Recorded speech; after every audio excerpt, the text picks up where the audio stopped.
In these uncertain economic times, it's easy to be worried about protecting your wealth, your hard-earned savings, and your family's financial future. Plunging interest rates, the devaluating dollar, and political unrest constantly threaten what you have worked hard to earn and all that you own. That's why now it's more important than ever to protect your assets and have the money you need to make your dreams come true. Welcome to the Global Wealth Fortress Report with successful global entrepreneur and wealth preservation expert Joel Nagel. Joel's helped thousands of people just like you protect what you have so that you can make even more and make your every dream come true. So, sit back and enjoy Joel Nagel's offshore expert advice on how you can live the good life at a great price, where the sun never sets on your financial fortress. Hello and welcome back to the Global Wealth Fortress Report. I'm Joel Nagel. I'm broadcasting today from the Belize Rural South Area Representative and Tourism Minister, Manuel Heredia. Minister Heredia, thank you for being on the show today. A pleasure, and I love speaking to you all the time about business in Belize and you being able to bring so many people, so many groups. Particularly, I remember in the past that I used to make presentations to your groups as to what Belize has to offer in the different programs, QRP and other investments in Belize. And today I'm very glad to be with you over here to share some of our ideas of the reopening of the Belize International Airport after being closed for a few months with our first pandemic and then the second pandemic.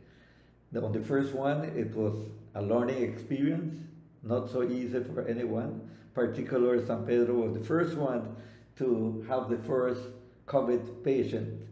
And it was a scary experience. Nonetheless, we managed to get through it extremely easily.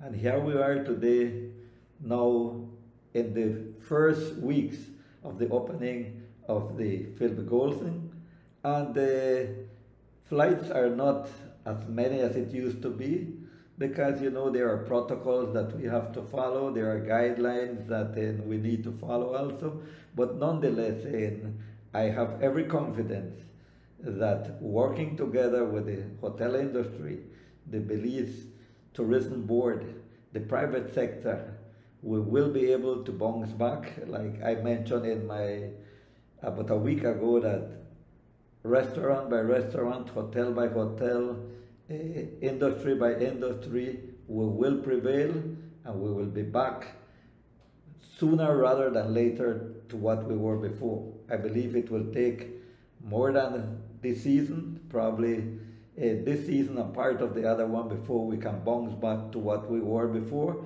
But nonetheless, I am confident that with the vision of my ministry, with the dedication of a government that has been internationally recognized for having a proactive approach in the tourism industry, I believe that we will be doing well, and that the amount of tourists that we used to receive will be back in the next season or season and a half. Well, that's really good to hear. I know when I came in, there was still a little bit more protocols. You were supposed to self-isolate, and I think you've now since done away with some of that. One thing that just 2 weeks ago that we considered as cabinet is that all our local Belizeans were allowed to move freely wherever they want. Yet the protocols for the arrival of the first tourists into Belize, you know, it was too tough. I believe that they felt that they were confined like almost in a prison. So looking at what our Belizeans are allowed to do, we decided that it is obvious that people that are bringing the foreign exchange supposed to have equal opportunities as our Belizeans, and that is why we decided to relax some of the protocols that are there. We still are operating under the golden standards, but with the protocols being eased as much as possible. And I believe this will start to encourage more tourists to come to our country. And as we move along and things look and progress the way we want, I am sure that it will come a time when we will have our industry back to where we had it. Mm-hmm. Yeah, I know that the numbers were increasing year over year, and of course, the coronavirus threw, a monkey wrench into that. If somebody's watching this and they'd like to come to Belize now, explain, what they need to do. Well, what we usually have now at this point is when you arrive, there is the fast testing that is done. Then you can proceed with your local airlines, or if you wish to come by our water taxi. Yes, many tourists love to travel by sea. It can be done. And then now, whenever you arrive, first you will confine, and you can only have your drinks at the hotel or swim at the pool or in the beach. Now you can go to another restaurant if you wish to go. You can go to the bar restaurant that you prefer, which in the beginning you couldn't do those ones. So it is slowly coming to what we were before, and I believe it will happen sooner rather than later. And I just was speaking to the head of the local airline, and he said that, in November, the numbers start to tick up a little bit. I think a number of resorts are reopening in November. Maybe by U.S. Thanksgiving, it'll be kind of back to at this point, the number of hotels that have opened countrywide and under the golden standards is almost 200 of the hotels. So that is a good percentage of the overall number of hotels. It is mostly the smaller ones that cannot meet the criteria at this point that are not open. But I believe that as time goes by, you will see more and more qualifying and being able to open. And then I also believe that those in November, as our local airline manager says, it will improve, because it is November after Thanksgiving particularly is the time when you will see the first batch of the tourists, the bigger number of tourists starting to come. So we will really start to see what reaction it has whenever Thanksgiving comes along. We will see what the industry will be receiving. Well, I know, winter is definitely coming, in North America. I actually spoke to a fellow in Canada yesterday, and he said they got their first snow.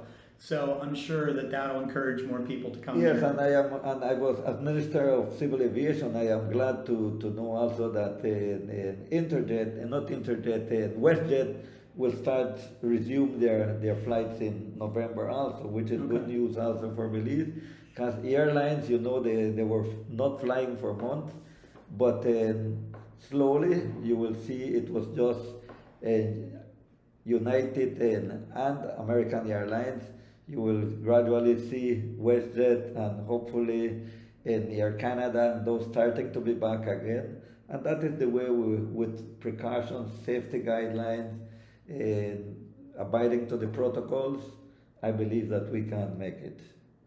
Well, Minister, thank you for your time. I know you're in the middle of a busy re-election campaign, so I wish you luck with that. Thank you for taking the time to be on the show.